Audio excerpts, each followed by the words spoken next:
რუსეთის მთავარ სანიტარულ ექიმს ბორჯომის სასარგებლო თვისებები ქართული ღვინისა და მინერალური წყლის აკრძალვიდან მხოლოდ რამდენიმე თვის შემდეგ ახსენდება.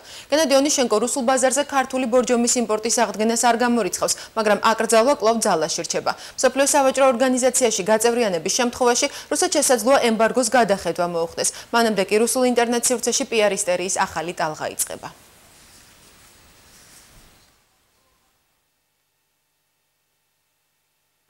Если ты купил грузинское вино, ты говно. Надоело кормить фашистов. Купил балтийские шпроты, помог ветеранам СС. Нет, ребята, больше в Грузии вин. Одна мача ослиная осталась. Русულ ემბარგოს ინტერნეტ ისტერია მოყვა. ვებგამოშვებებში ერთი კვირის განმავლობაში 1258 პუბლიკაცია გამოქვეყნა ქართულ ღვინოზე, 1885 სტატია ლატვიურ შპროტზე და 1991 წერილი პოლონურ ვაშლსა და ხორცზე. კვლევები პიარ კომპანია ნიკოლო ემმა ჩაატარა. პუბლიკაციების უმრავლესობა ამ პროდუქტების უხარისხობაზეა. საქმე გვაქვს არა რაღაც ბანალურ ვულგარულ პროტექციონიზმზე, არამედ რუსეთი ემზადება გარკვეული ეკონომიკური ექსპანსიისათვის. აი ამ ნეგატიური კამპანიის, ინტენსიური კამპანიის შედეგად შეიძლება მივიღოთ ის, რომ მართლაც რუს მომხმარებელში შეიცვალოს. ხო სტერეოტიპებია ბორჯომი და უშუალოდ აი ონიშენკომაც აღნიშნა გუშინ რომ ძალიან ნანობს. გასულ კვირას მოსკოვში ჩასულმა ევროსაბჭოს წარმომადგენლებმა რუსულ მხარეს კიდევ ერთხელ მოუწოდეს უარი ეთქვა ამ აკრძალვებზე. რუსეთის მთავარ სანიტარს მხოლოდ ამის შემდეგ გაახსენდა, რომ ბორჯომი მოენატრა. ონიშენკო რუსულ ბაზარზე დაბრუნების უმთავრეს კანდიდატად სწორედ ბორჯომს მიიჩნევს. ქართული ღვინო კი კვლავ აკრძალვის ზონაში რჩება. Я пока продолжаю жалеть о том, что боржоми ушли.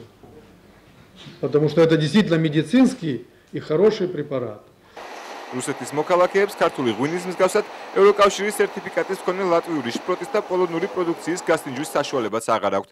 პარალელურად რუსულ ვებსაიტებზე და გაზეთებში ჩნდება ჩანართი ამოჭერი და შეინახე, სადაც მითითებულია მეგობარი და არამეგობარი ქვეყნების შტრიხ-კოდები.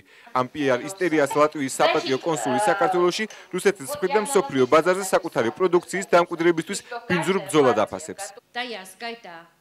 შესაძლოა რუსეთი ამ აკრძალვით ლატვიას ჯის საქართველოსთვის ევროატლანტიკურ სივრცეში ინტეგრაციაში გაწეული მხარდაჭერისთვის, თუმცა ბრძოლის ასეთი წესები მაინც მიუღებელია. ჩვენ ვაწარმოებთ პროდუქტს, რომელსაც დასავლეთ ევროპაში ვყიდით და ჩემთვის გაუგებარია რა არ მოსწონთ რუსებს. ეკონომიკური ექსპერტების შეფასებით, პიარ ისტერიის ახალი ტალღა შესაძლოა რუსეთის მსოფლიო სავაჭრო ორგანიზაციაში გაწევრიანებასაც უკავშირდებოდეს. მას შემდეგაც ჩვენი ჩრდილოელი მეზობელი ამ ორგანიზაციაში შევა გარკვეული ვალდებულებებით დაეკისრება და პროდუქციას პოლიტიკური გემოვნების მიხედვით ვეღარ აკრძალავს. ამიტომ, როდესაც დღეისთვის აკრძალული პროდუქცია რუსულ ბაზარს დაუბრუნდება, მომხმარებელს კარგად უნდა ახსოვდეს, რომ ეს პროდუქცია უვარგისია. რუსეთი გაზღუბზე, მსოფლიო სავაჭრო ორგანიზაციაში და მას შემდეგ რაც ზღურბლს გადალახავს, ახერხებს სხვადასხვა გზებით კაპიტალის და გახიზვნას იმ ქვეყნებში და იმ ქვეყნებში თვითონ შეუდგება საკუთარი კომპანიების მეშვეობით ანალოგების წარმოებას. ეს ერთი, მეორე და ძალიან მნიშვნელოვანი. მას შემდეგ რაც ყველა ფორმალური პრეტენზიები მოიხსნება. რუსეთის მხრიდან გაწეული ეს კამპანია ცალკეული საქონლის წინააღმდეგ მაინც არ გაქრება უკვალოდ.